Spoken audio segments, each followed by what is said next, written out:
रात का समय जब चांद की हल्की रोशनी छत पर बिखर रही थी, प्रयाग ने धीरे धीरे नीली डिश के पास कदम बढ़ाया। उस डिश की अनोखी चमक आज उसे किसी विशेष चीज़ की याद दिला रही थी, जैसे इसके पीछे कोई रहस्य छिपा हो। जैसे ही वह डिश के और पास गया, उसकी हल्की मुलायम आवाज़ सुनाई दी, जैसे वो किसी संदेश का इंतज़ार कर रही हो। प्रयाग ने अचंभे से कहा, क्या ये मुझसे बात कर रही है? कि उसने खुद को जांचने की कोशिश की, पर उसका मन अजीब सी कल्पनाओं में खो गया। फिर अचानक डिश से एक तेज नीली किरण निकली और उसने प्रयाग की आंखों में घुसकर उसके मन में गूंजती हुई एक आवाज़ भर दी। यह आवाज़ एक रहस्यमयी महिला की थी, जो कहती है, तुम विशेष हो प्रयाग, समय आ गया है तुम्हारे पहले चरण के लिए तैयार होने का। क्या ये वाक्य उसके दिल को तेजी से धड़कने पर मजबूर कर देता है। प्रयाग ने हड़बड़ाते हुए पूछा, पहला चरण? कौन हो तुम?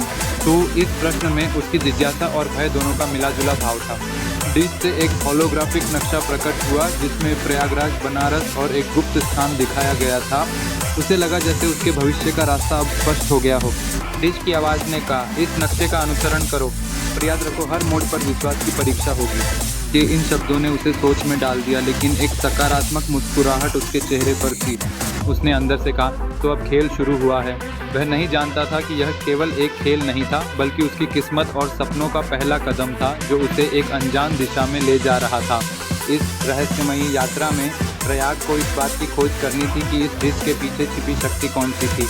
क्या यह उसकी वर्तमान दुनिया से बाहर किसी बड़ी साजिश का हिस्सा थी, या बस एक अद्भुत संयोग? अगले एपिसोड में उसे बनारस की गलियों में पहला संकेत मिलने वाला था। हालांकि वहाँ एक परछाई उसका इंतजार कर रही थी। या दोस्त थी या दुश्मन? प्रशंसा और डर दोनों की भावना से प्रेरित होकर वह अपनी यात्रा पर आगे बढ़ता।